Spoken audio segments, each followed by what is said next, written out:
कि हमारे लिए खुशखबरी है, गुड न्यूज़ है।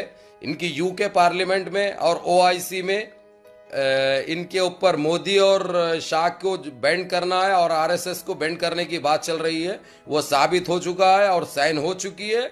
बस आज या कल यानी 3 दिन या 2 दिन के अंदर लेटर तैयार हो जाएगा, इनको बैंड कर दिया जाएगा।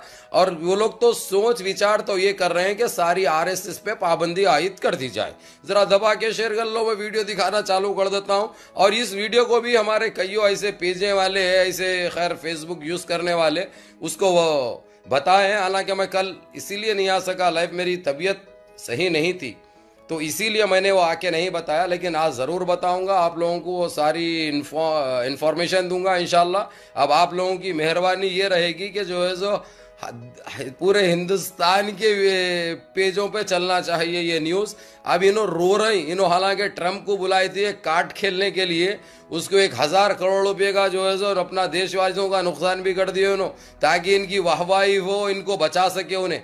लेकिन उन्हें बचाने वाला कोई नहीं रहता। जो वहाँ की जो बोल देती पार्लियामेंट, वहाँ पे जो है एजेंसियाँ हैं, हर एक कमेटी रहती, पीएम अलग रहता, उन्हें अपना काम करता, लेकिन उसके ऊपर भी रहता। जैसा हमारे पास अंधाधुंध कानून है, अंधा कानून है हमारे पास, वैसा नहीं चलता वहां पे। हर चीज की कमेटी तश्कील दी जाती है। तो वो कमेटी से ऐलान हो गया।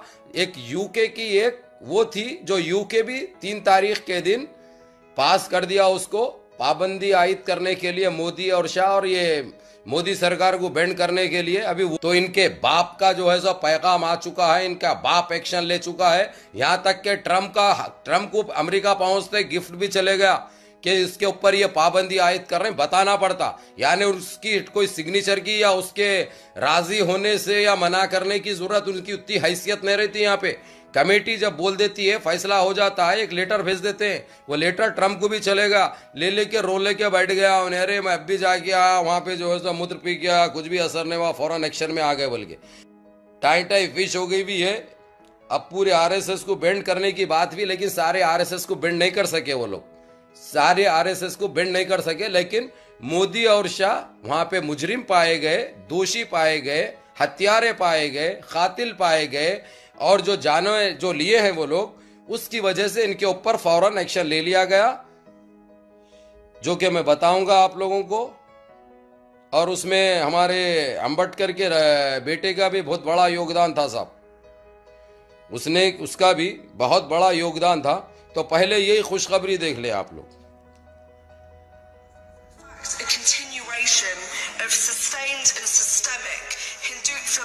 ये तो ऐसा करके बताता हूँ आप लोगों को, बड़ा दिखता।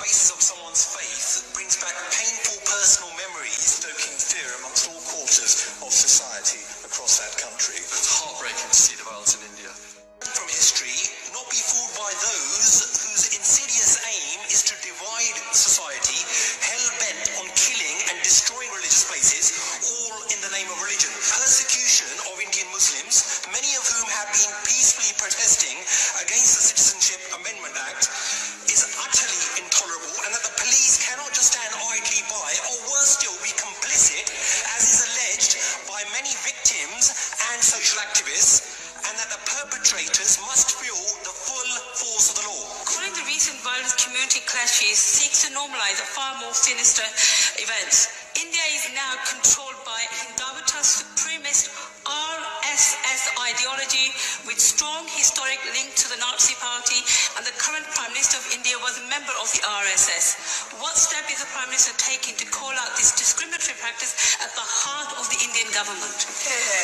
Will the Minister join me in rejecting language of riots, clashes, protest and communal violence when this is in fact a continuation of sustained and systemic violence waged on the Muslim and many minority ethnic communities in India that is sanctioned by Modi's BJP government? Those of us with significant Indian Muslim communities will have seen videos showing shocking orchestrated sectarian violence. Can I encourage the Minister to invite the Indian High Commissioner to his office to share with him the deep concern of so many of our constituents about their families and friends' current lives in India? And if there is one silver lining in this very dark cloud, it is what one Gujarati Muslim said to me, which is that he and his family now value even more than ever the pluralism and safety across faiths that this country provides. Modi, Amit Shah, योगी और ऐसे कुछ 6 नामे हैं, total 9 जनों को completely band कर दिया गया। अब इनको प्रेम पत्र चले जाता, इन्हों पीएम रहते हुए भी देश में कुछ नहीं कर सकते। इनका सारी दुनिया से रास्ता कट चुका है, अब सारी दुनिया से ये हो गया। दूसरी चीज आप लोगों को ये भी बता दूं मैं,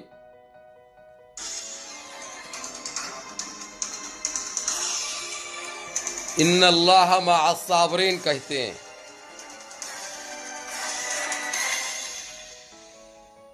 ये देखिए।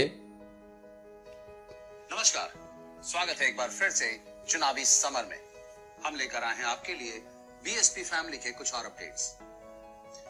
राजरत्न अंबेडकर, जिन्होंने मोदी और अमित शाह को भारत में बैन कराने के लिए अंतरराष्ट्रीय धार्मिक स्वतंत्रता संबंधी अमेरिकी आयोग मतलब USCIRF का दरवाजा खटखटाया था, और अब ऐसा लग रहा है मानो उनका मिशन पूरा होने वाला है। दरअसल USCIRF ने पहली बार भारत की धार्मिक स्थिति पर कड़ी टिप्पणी की है, जिससे लोगों के मन में यह उम्मीद जागी है कि जिस तरह दुनिया के हित में कई आतंकी संगठनों और लोगों को बैन किया गया, उसी तरह भारतीय जनता की भलाई के लिए मोदी और अमित शाह को भी बैन किया जा सकता है।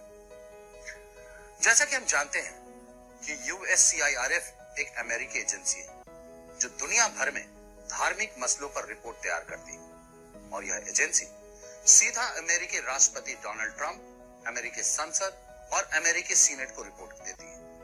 और इस बार इस एजेंसी की नजरें भारत पर है। गौरतलब है कि मोदी सरकार के राज में कई बार ऐसे मामले सामने आए जहां पर धार्मिक उत्पीड़न हुआ, वहीं कई बार मॉब लिंचिंग और धर्म के नाम पर पिटाई और दलित उत्पीड़न के मसलों ने। वैसे इन्हीं कारणों की वजह से राजरत्न अंबेडकर ने USCIRF बड़ी कोशिश की भाई, इस बंदे ने, राजरत्न अंबेडकर ने बड़ी कोशिश की थी। उसने 27 दिन वहां पे मुक़ीम रहा। उसने जांच में दोषी पाए जाने के बाद भारतीय सरकार पर कार्रवाई होगी, और अब USCIRF ने अपना फैसला सुना दिया है। वैसे USCIRF की इस रिपोर्ट के बाद भाजपा नेताओं में डर का माहौल है, क्योंकि कहीं ना कहीं अब मोदी सरकार का भविष्य खतरे में पड़ता दिख रहा है। हो सकता है USCIRF पूरी की पूरी भाजपा को बैन ना करे, पर संस्था मोदी और अमित शाह को जरूर बैन कर सकती है। कुल मिलाकर स्थिति यह है कि देश में अब मोदी और शाह का बुरा वक्त शुरू हो गया है, और विपक्ष की इतनी बड़ी सफलता के पीछे सिर्फ एक व्यक्ति है। बिल्कुल, अंबेडकर इसके लड़का है भाई। बेशक बेशक, बड़ी मेहनत। बहुत पहले देश में एक मिशन की शुरुआत की थी। उन्होंने ही इतनी मुखर तरीके से RSS और मोहन भागवत की रणनीतियों का विरोध किया था, जिसकी वजह से देश को और यहाँ के लोगों को यह पता चला कि किस तरह RSS की विचारधारा को मोदी सरकार अपने नए नए कानूनों के द्वारा इस देश के दलितों और मुस्लिमों पर थोपती जा रही है। बेशक। पर अब जबकि USCIRF ने पूरी तैयारी कर ली है और बस एक रिपोर्ट के आने का इंतजार है, जिसमें USCIRF मोदी और शाह को बैन करने का निर्देश दे सकती है। हमारे साथ मंडे के दिन आ जाएगी रिपोर्ट। आप हमारे प्रोग्राम्स को मंडे के दिन आ जाएगी रिपोर्ट। दिल्ली आप लोग, और क्या सबूत दूं आप लोगों को बताइए, और क्या सबूत चाहिए आप लोगों को बताइए।